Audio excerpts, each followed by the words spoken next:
पिया मटियौ के, हाँ पिया मटियौ के गतिया कराई दिहा तीर पाहु चाई दिहना। पिया मटियौ के गतिया कराई दिहा तीर पहुँचाई दिहना।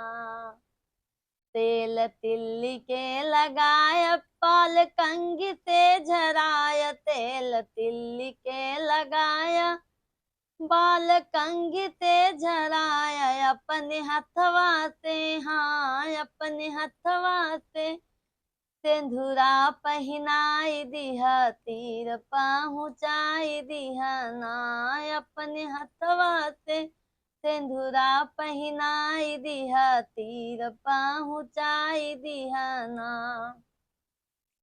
पिया मटियौ के गतिया कराई दिहा तीर पहुँचाई दिहना।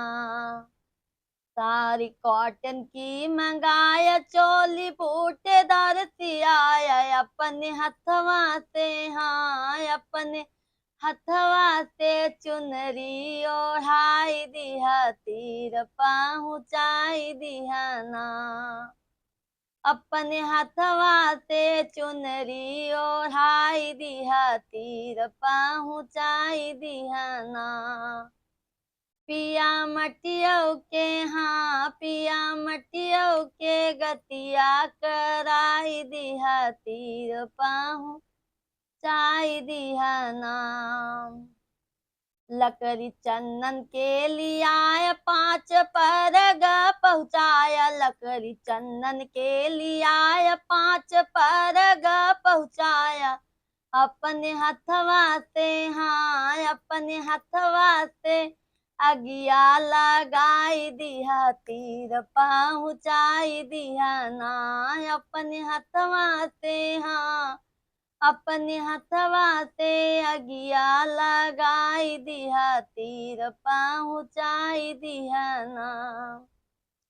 पिया मटियौ के, हाँ पिया मटियौ के गतिया कराई दिहा तीर पहुँचाई दिहना। पिया मटियौ के गतिया कराई दिहा तीर पहुँचाई दिहना।